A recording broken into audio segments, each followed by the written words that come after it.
Schwarzkopf's plan was to launch a colossal air attack on Iraq itself and on its forces on the ground, to try and force Saddam to abandon Kuwait.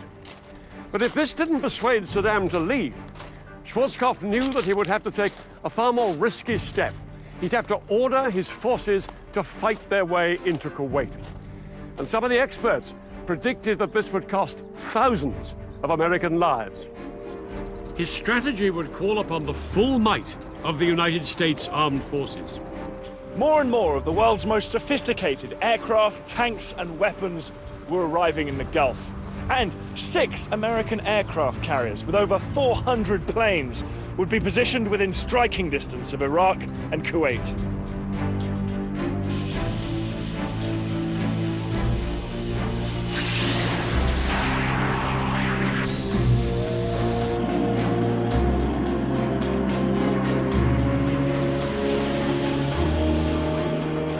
One week before the UN deadline expired, 750,000 coalition troops waited on the battlefield, as the politicians made one last attempt to find a diplomatic solution.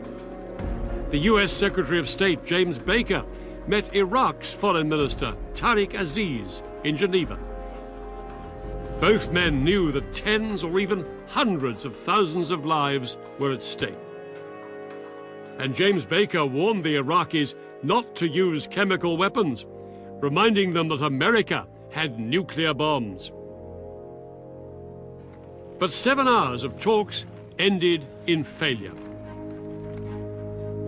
If Iraq should choose to continue its brutal occupation of Kuwait, Iraq will be choosing a military confrontation which it cannot win and which will have devastating consequences.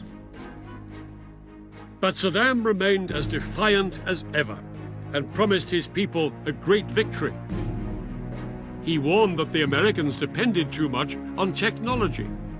He boasted that Iraq could rely on the bravery and experience of its soldiers. Their faith would defeat the enemy. At midnight on January the 15th, 1991, the UN deadline expired. Across the world, people watched and waited. Everybody knew it was just a matter of time before the war began.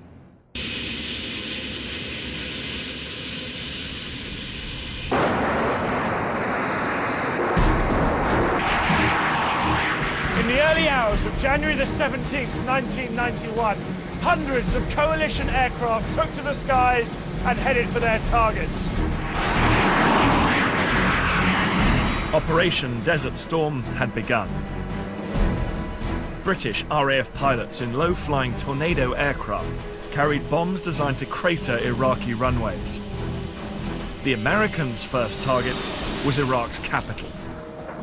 From the rooftops of Baghdad, 3,000 anti-aircraft guns fired into the night. Flying straight into this wall of fire were 8 American bombers.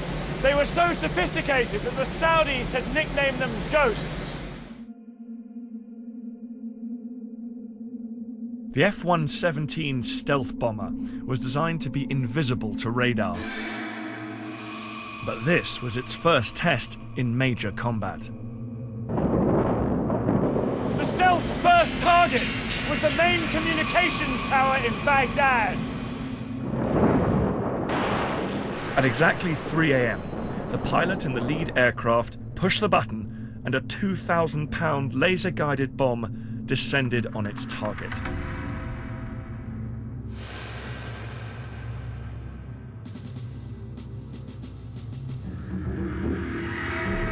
Across the city, the ground shook as 14 more bombs from other stealths hit their targets. The aircraft turned for home. Cruise missiles launched from US warships knocked out the power stations and plunged the city into darkness. The air campaign, unleashed by the coalition against Saddam's Iraq, was codenamed Instant Thunder. It was the most powerful and focused use of air power in the 20th century. On the first night, coalition aircraft flew over 1,000 sorties, They hit power stations, radar and communication networks, airfields, and chemical weapons facilities.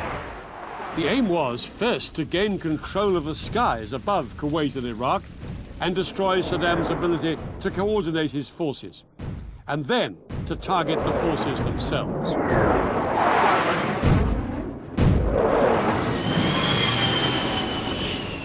Guided in by laser, a bomb launched from planes like these could explode within 3 meters of its target, even from a range of 7 miles.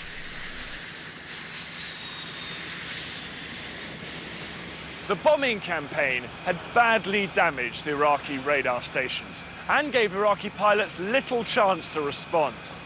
Rather than fly blind against the most sophisticated air force the world had ever seen, most of them opted to leave their aircraft inside hardened hangars and try and sit it out. Throughout that night and into the following day, American and coalition aircraft continued to attack Iraqi targets, including Saddam Hussein's palaces. Saddam Hussein was in fear for his life. He moved between safe houses to avoid the coalition attacks. But in public, he would not be cowed. On Baghdad radio, he declared that the mother of all battles had begun. And in secret, he ordered his army to launch the weapon that he hoped would blow the coalition apart.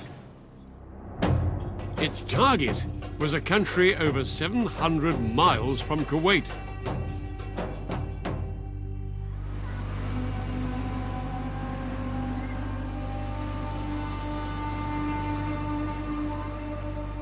At 2 a.m. on January the 18th, 1991, air raid sirens sounded across Israel.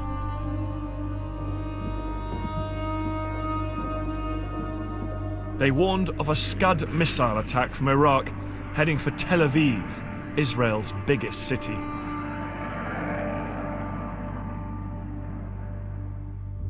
Moments later, the first Scud hit this factory near a housing estate in a residential suburb of the city.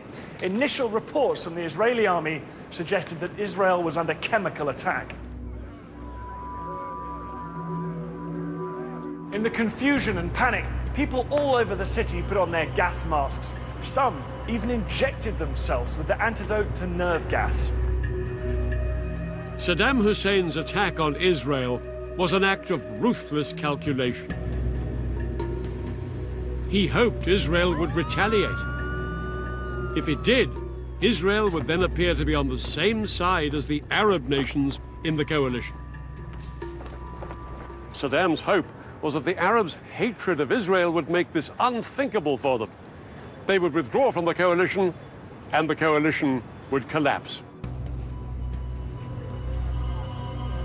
From Washington, senior White House officials called the Israeli defense minister, urging him to show restraint.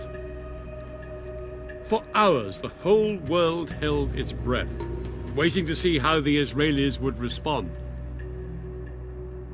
8 Scuds had been fired at Israel that night, and by daybreak, residents were still on alert.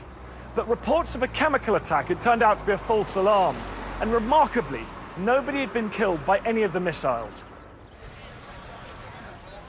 Under huge pressure from the White House, the Israeli Prime Minister, Yitzhak Shamir, agreed not to retaliate, at least for the time being.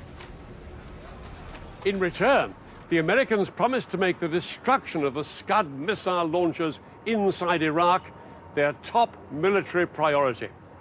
The Scud hunt was on.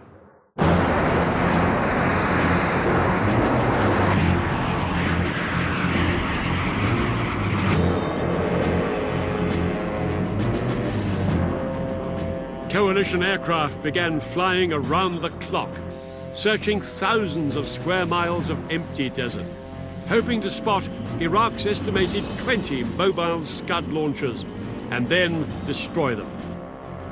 For the American commander, General Schwarzkopf, it was a tough challenge.